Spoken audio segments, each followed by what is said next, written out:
The chief complaint for today is that the parent is concerned about the child's weight.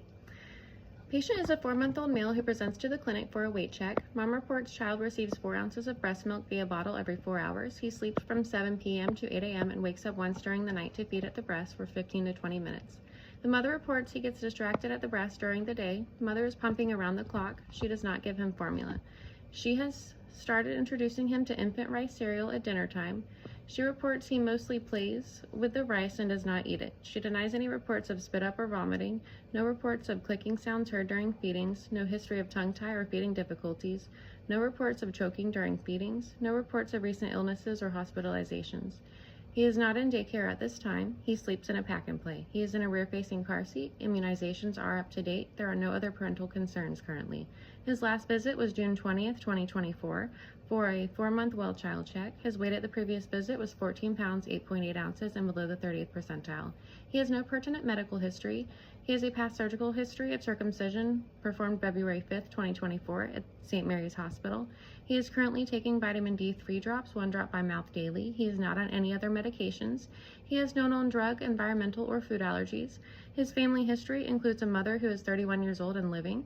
She has a past medical history of anemia. The father is 35 years old and living. No past medical history. He has no siblings.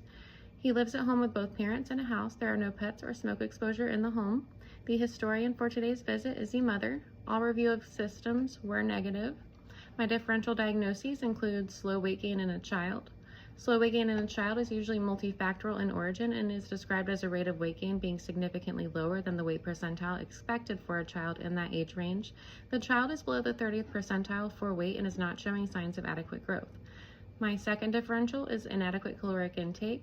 During the first few months of life, parents can expect to feed their infants every 2 to 3 hours. Additionally, children 3 to 5 months of age may take as much as 6 ounces of expressed breast milk when given via bottle.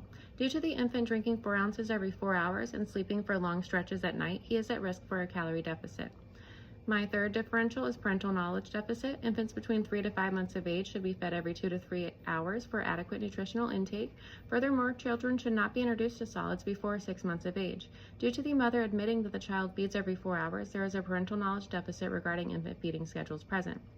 My final differential is malabsorption. Sometimes children can have an adequate nutritional intake, but fail to gain weight adequately. This is caused by possible malabsorption. Due to the child not gaining adequate weight, malabsorption has been considered. My physical exam findings include vital signs to include a pulse of 120. Temperature is 98.6 degrees Fahrenheit taken tympanically. Respirations are 30. His weight for today's visit is 14 pounds, 9.2 ounces. He is in no apparent distress, well hydrated, and non-toxic appearing. My physical exam findings were negative. We did complete a hemoglobin screening on him today, which was 11.5 and within normal limits. The rationale for testing: poor weight gain in children due to malnutrition can cause anemia. My diagnoses include slow weight gain in a child. The child is below the 30th percentile for weight. He has only gained 0.4 ounces since last week.